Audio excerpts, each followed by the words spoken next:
Chef Jenna here. Today we're going to be making something really special. It's my friend's birthday, so I thought nothing better than to make them a nice chocolate cake, but they can have gluten. So today we're going to be making a chocolate cake with almond flour, coconut flour, and a couple other fun ingredients. So let's get started. Today you're going to need your large bowl. I have it ready to go with some sugar. If you wanted to make this paleo, you could use coconut sugar in place of regular sugar, which gives a really great alternative. We've got some eggs in this bowl. Always make sure you have a separate bowl for your eggs. We have a almond milk here, but of course you could use regular milk.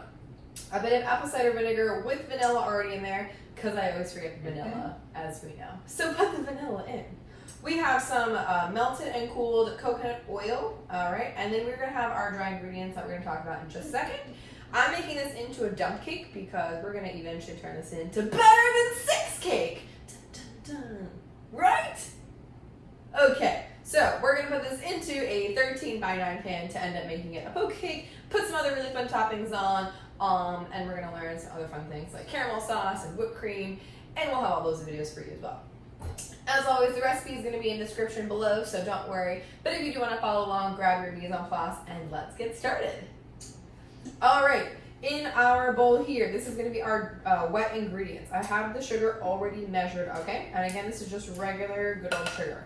We have our trusty purple spoon, of course, and I have a fork just in case. I like to give a little whisk to the eggs to get them going. All right, here's the true test. If you're a baker, can you crack this with one hand? I'm going to show you. Now, another fun fact about eggs, I like to use the brown organic eggs. I think they make a better product. They also have a really nice, more orangey colored yolk, so you're going to get a deeper, richer flavor. For these and any eggs, you definitely want to be cracking them on a hard surface on the table. Try not to crack them on the bowl because that way any dirt or particles or things that could be on there, we don't want to put that in our eggs. All right, we're going to crack our first egg in the bowl. Toss that to the side. We're going to do 2 more at the same time. Boom, shakalaka. All right, and it looks like maybe we got a shell in there. So what we're gonna do is carefully crack the 3rd one, and we're gonna get that out. All right, this is a good time to inspect your eggs, remove any kind of particles, or if there's any kind of weird floaty stuff in there. Wash your hands, or do this, because moms love it. Okay, but be sanitary, people, okay? All right, I like to give just a little whisk to my eggs. Give them a mix. That way it's easier to cream and sugar. Cream the eggs. Cream them? Cream it. Cream it together. Beautiful. All right, so we are going to add our coconut oil to our sugar. Well, I saw that. All right. We're going to give that a couple of stirs to get everybody liking everybody. Moving around, loosening it up, you know, like you're going to the club on a Saturday night. You know what I mean? All right, there is no brown sugar, so it won't look like wet sand, but instead, fluffy snow. Anybody excited for wintertime? Snow? Skiing in the Alps, perhaps. All right, just bring this together nicely, and you'll see it start to look beautiful. All right, that's all you do. Now we're going to add in all of our eggs. We're also going to add in all of our apple cider vinegar as well as our vanilla. Now you may be wondering, why apple cider vinegar? Great question. Apple cider vinegar is going to activate with our baking soda. So think back to 3rd grade when you made a volcano and it erupted. All right, as you can see, this is coming together just like a traditional dough or batter, and I'm doing that kind of twisting motion here like a mixer would be doing. I like to mix a lot by hand because you really can feel the dough. So you've got this nicely together, like we call it. We're gonna now set this aside and talk dry. All right, guys, as you know, for most baking kind of 101, you're gonna have a dry bowl and a wet bowl. So in this dry bowl, I've got a couple of different things going on.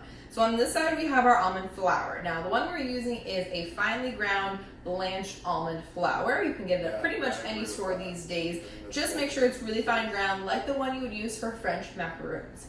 We also have on the side here our baking soda, not baking powder, totally different than what we're using. We have cocoa powder, we have our salt, the pink Himalayan that I like to use, as well as some coconut flour, which is kind of a newer product on the market, but I think you're gonna see that more and more.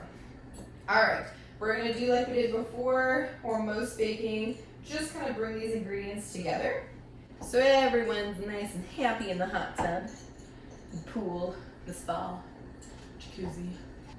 All right, we've got these mixed up perfectly. It's looking like chocolate cake already. All right, so now we're back to pretty much square one, like any other recipes. We've got our wet bowl, we've got our dry bowl, and we have our liquid, which in this case is milk, that we're gonna be alternating with in the bowl. So, grab your dry. This time we're gonna do it in about quarters or so. I'm not gonna put so much in because this is a large volume. And we're gonna kind of slowly bring it together. No rush, okay? Slow and steady wins the race. And as you're mixing, just think about a nice day at the beach, the pool, or the mountains, skiing, whatever you like. Just remember to scrape those edges and scrape off the bottom. What are my chocolate lovers out there? Delish. All right, we're gonna go in with some of our milk. Pour it nice and fast so you don't make a mess. And we're just gonna continue this alternating procedure until we get to the end.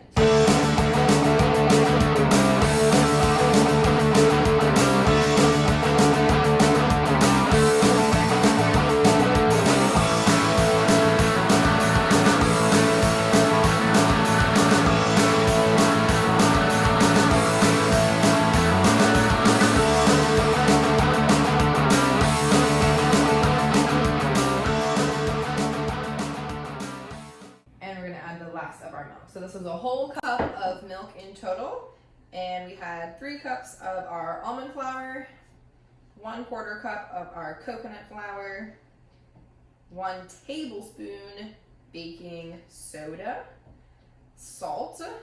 I typically go for about 1/4 teaspoon each time, 3/4 cup of cocoa powder, and that's the way. We like it. All right, don't worry, we're gonna put all those measurements for you in the bottom of the video here so you'll be able to have those. And then you can make delicious, glorious cake. Now, you're gonna notice that the texture is gonna seem a bit different than our traditional chocolate cake because remember, we are using almond flour and coconut flour. So you are gonna see some of those speckles, and that's okay. All right, that's looking pretty good. I've checked the bottom. I think we're ready. Our prepared dish, y'all.